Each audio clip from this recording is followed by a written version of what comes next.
is very well known for its music, and we are joined right now by Mal Pope, who has kindly come to the sofa to talk to us about his new musical that he's doing, Cappuccino Girls. Thanks very much for joining us. Lovely to meet you. Lovely to meet you. Thank you. Yeah. Do you want to start by telling us a little bit more about Cappuccino Girls? Because this isn't the first time that we're going to see it here in Swansea, is it? No, Swansea is the spiritual home of the Cappuccino Girls. It's basically about my wife and her mates. You know, three girls who meet every day for coffee, drop the kids off from school, and then you think, right.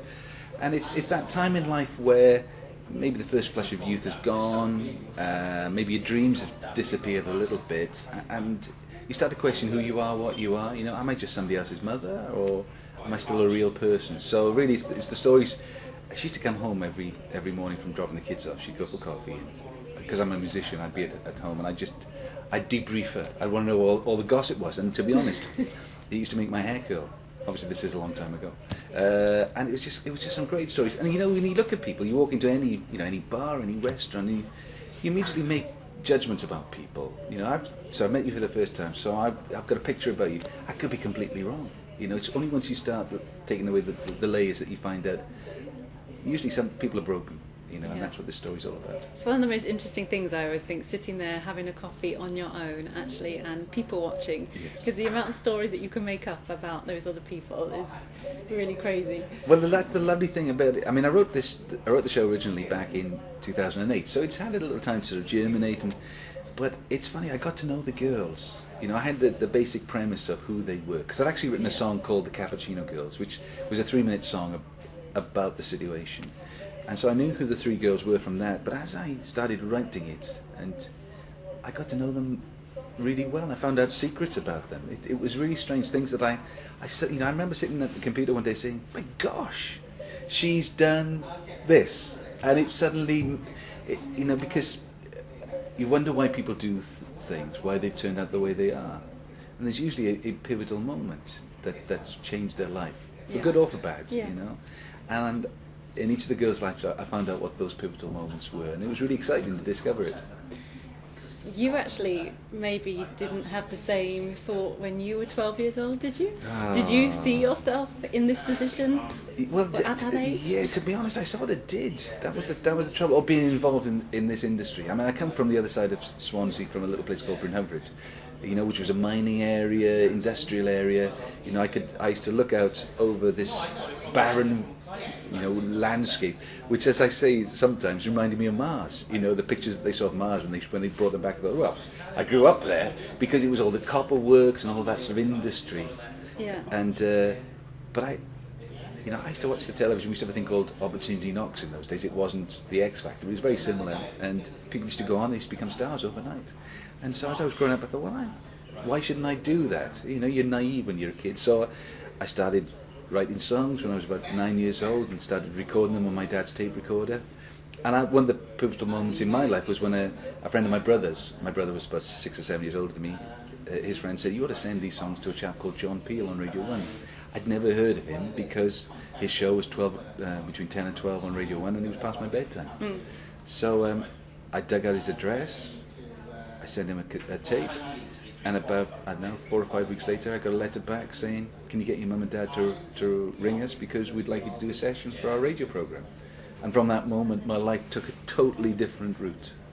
And then you ended up signing with Elton John's label? Elton John's record, and that's, you know, that's the thing. It's at the time it just seemed natural. In fact, it seemed to take a long time. You know, when you're 12 years old. For a boy, that must have been really exciting. Exciting and frustrating, and between the radio programme. And John Peel was wonderful, as he was with so many people's careers. He actually rang up lots of his mates in the business and said, we've got this 12-year-old kid on. It was at the time of Donny Osmond and all of that, and he says he writes his own songs and we think he's good. And so there were 2 record companies that were really interested in signing me in, and we had a good chat. My dad was a Sunday school superintendent and a headmaster, and he was worried about the whole thing. And so John Peel's producer said there are 2 companies interested. He said there's Elton John, who we know really well, and he's a lovely guy, and all the people who work with him are smashing. There's this other company which it's only just sort of started. It could be a little bit fly by night. It's called Virgin. And so, obviously, we worked with Elton John, you know, and so that's maybe another trajectory that might have happened. But there you go. Some you win, and some you don't win quite so much yet. I think as a 12-year-old, though, Elton John was quite a big legend to be working with.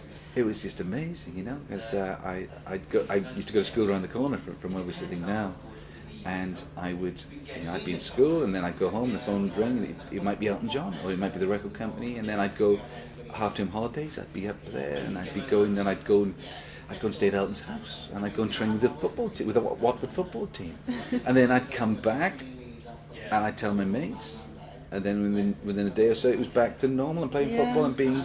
Because my parents, being teachers, never wanted me to go to live in London and do all that sort of, the stage school type of thing. They just wanted me to grow up normally and do my education. And get a degree. And you didn't do music as a degree, did you? No, I don't read music. I don't read, and I don't physically write music. I do everything by ear and recording-wise. So, no, and in a way, it's funny. I don't know why some things work.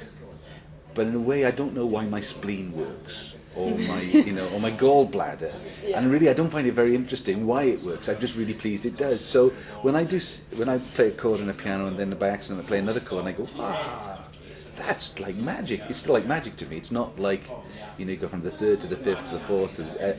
So how do you record that then? You just by memory? So I work really closely with a computer program, and just it just records exactly what I play into it, and it's really strange. So then when we do musicals and when we do shows in the past, I've had to print the music out, so I can transfer from one program to another program, which will actually print the music out as a score. So someone else can. Somebody else can play it, and they play it exactly like I just played it into the computer. It's bizarre because it's the notes I played, which is strange. But what is it that brought you back to Swansea? Because you did go to London and do the whole London thing for a bit, didn't you? Yeah. Children. We started collecting children, and I came back. Your own, hopefully. Yeah, most of them are mine, and I pay for them, and I was still having to do a lot of travelling. Yeah. And so I wanted them to grow up in a sort of safe environment, and have babysitters and know their grandparents and know their cousins, and I love this place. I love this town, and I always wanted to live by the sea, so we managed to buy a house by the sea, and they've grown up, on the beach, and it's been a great life. So they are fairly normal, well, as normal as kids are these days. So, do you come actually into the city centre much, or do you tend to stay out? Normally, because I live in Mumbles, it's almost like its own little enclave, really. But nice, it is fantastic, but obviously I'm a vice president of the Swansea City Football Club, which means I'm going back.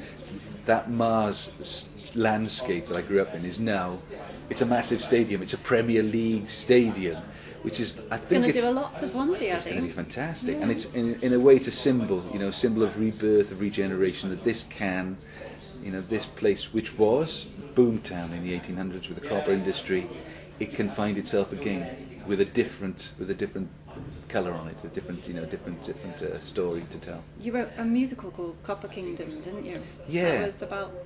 It's about the area, about the industry. It's funny because I write, I've always felt jealous of the Scots and the Irish being able to put their culture onto stage. So Braveheart, well, you can't imagine it being about a Welsh, what is it? You can take my land, but you can never take my freedom. But what does Rob Brydon say? You can take my land, and would you like my freedom as well? Would you like mine? Would you like, and so maybe that wouldn't work. And then River Dance, Irish dancing was a bit naff, wasn't it? Until River Dance came along.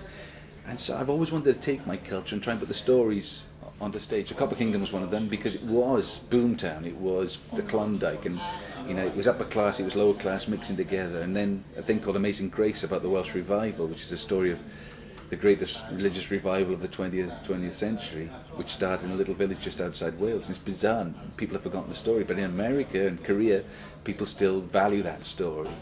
But it's not about the religion, it's about whether a man is nuts or not, really.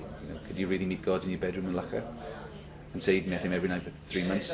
But it has the backdrop, the sound of the Welsh hymns, and trying to put a spin on that, to put that onto stage in a different context. And when people came to see it, and it sold a lot of tickets, it just gave people a different view of their own culture. Yeah. And then another one about boxing was about a boxer called Tommy Farr, who came from the Ronda and fought Joe Louis at Yankee Stadium. And he epitomises Rocky and all those other boxers. He just happens to come from Wales. But he does go to New York, and he does get involved with the mafia and all of those sort of things. So why shouldn't it be about a Welsh boxer rather than about a boxer from Philadelphia? So do you not believe that those stories can translate into a bigger audience, or do you want to keep them? No, that's the plan is always to find a worldwide a story that would resonate worldwide, but have its roots here, and hopefully have some honesty because of that. And with Cappuccino Girls is exactly the same. It should, God willing, work in any city in the world where people meet to drink coffee. Yeah. It just happens to be based in this fictional town of Oyster Bay, which sounds very much like the Mumbles. But it could be. I wrote it for Minneapolis, but with Mumbles very much in mind. And so that's the plan. Is that why shouldn't have its roots here? It's a bit like the Swans, and I keep on thinking the Swans are a perfect example. It's like, it's locally owned. They work with the best in the world, and they create a worldwide brand. So why shouldn't you do that in music and theatre and education and everything else? So you're obviously a football fan then, but what about rugby? Because obviously Bread of Heaven, which you sung, was very popular now with the rugby. Yeah. Obviously it's just strange that we seem to be a country that watches 5 games of rugby a year. It's when the Six Nations on, and then I grew up loving soccer, if I'm honest, so I never played rugby. I think it was the fact that my dad knew a couple of kids who broke their necks, in playing rugby in the valleys, and he said, my boy's not going to play rugby. And so, I'm a typical soccer player, as my physics teacher used to call me. Pope, you're a typical soccer player. I love it at certain times, but soccer's my game, football's my game. Well, fair enough, it's doing very well. It's doing fantastically well. We're riding the crest of a wave, yeah. Yay. So that, and hopefully Cappuccino Girls, will bring people to Swansea. Well, we have so much going for us, and sometimes it's so close. It's like any beautiful thing that's close to you, you don't see it anymore. Yeah. I mean, this is a wonderful place. And I only have to bring people down from London or from America, and they go, you live here? The Premier of Torchwood just came out and seen the whole thing about the helicopters coming over Rosilly and Three Cliffs.